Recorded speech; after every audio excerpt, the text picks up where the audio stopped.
Today, the 1.10 patch for The Witcher 3 weighs in at 15 gigs. What's in it? Not as much as you might think. This is CheckPoint.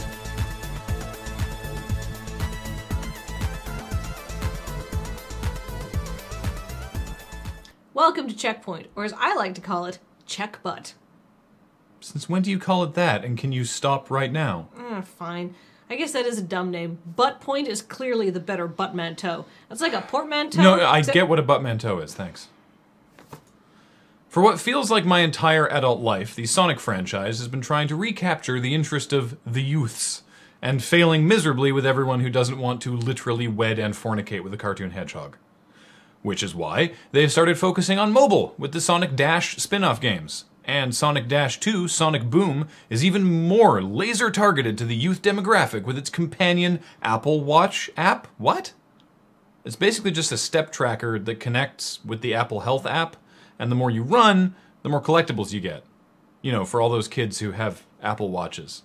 The whole app is just a looped animation of Sonic running, while displaying another app's information, which is basically an analogy for the whole franchise at this point. Zynga! Remember them? They are still around and still making games. In fact, they're making games within games! Actually, wait, I'm sorry, that makes it sound cool. It's not cool. Zynga is making adver games within games. Instead of just putting ads in their free-to-play stuff, Zynga is now putting little branded mini-games that give you in-game rewards if you interact with them. You can even tweet about how much fun you had in playing the adver game. But honestly, why go to all this trouble? At this point, just cut out the middleman and make the whole game an ad. I mean, fuck, I never thought I'd look back on the relatively pure and upfront intent of the branded Burger King game Sneak King, but here we are in 2015 and somehow this seems better? If anyone needs me, I'll be yelling at children to get off my lawn. CD Projekt Red just released a 15 gig patch for version 1.10 of The Witcher 3 that, among its features, boasts a 13-page PDF listing the patch notes, which sounds like a lot. And sure, there's some seemingly important stuff, like fixes inconsistency whereby characters Geralt failed to save nevertheless appeared in quest titled Now or Never, which sounds like it would be pretty jarring. But it really feels like a couple of these patch notes could have been grouped together somewhat.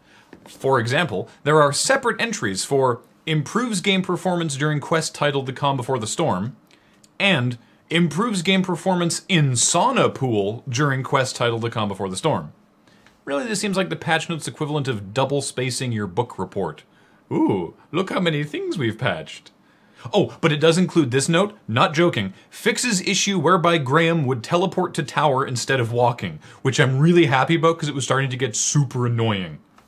Riot Games has formally banned G2A, a website specializing in reselling digital game keys, from sponsoring any League of Legends teams. According to Riot, they banned G2A because the company refused to stop allowing third parties to advertise their services, reselling and boosting LOL accounts on G2A.com, two activities that are super duper against Riot's end-user license agreements.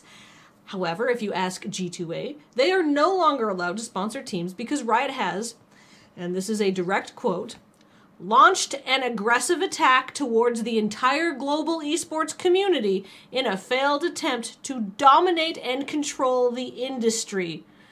Presumably, G2A cut a reference to their Second Amendment rights, free speech, and aliens not being able to see through tinfoil in order to prevent that from becoming a run-on sentence. Former UFC heavyweight champion Quinton Rampage Jackson can't fight right now due to an ongoing legal battle with fight promotion Bellator. But that doesn't stop him from streaming video games. Yeah, he's on Twitch, just like us. Well, not just like us. He's a lot bigger than me. But, you know, practically like us. He does, however, let his chat room goad him into prank calling other fighters and members of the MMA press. Most recently, though, he called out UFC middleweight fighter Michael Bisping. Like, actually called him out. Like, he wants to fight the shit out of Michael Bisping, who replied on Twitter and says he'll take on Rampage at any weight. Usually, when a Twitch streamer says they want to fight someone, first of all, it's not threatening. It's also not a thing that could really happen. I never thought I would be in a position of knowledge over a man who rips doors apart, but Rampage, whether this fight happens or not, I think the most important lesson here is don't listen to the chat. No one ever does that kind of thing to us, though. Yeah, if the chat wanted me to start a beef with one of our peers, I'd be calling up, I don't know, Jim and saying we should fight. Oh my god, you should totally do that! Oh, I so should.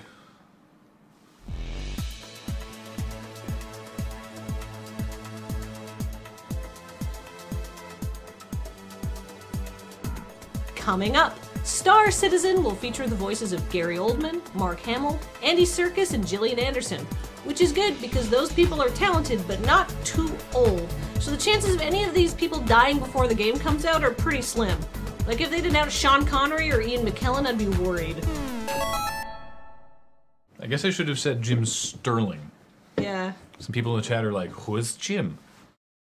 Hello, Checkpoint fans! A reminder that Checkpoint, much like everything we do, is now supported by you directly through Patreon. Please check it out. We would really appreciate it.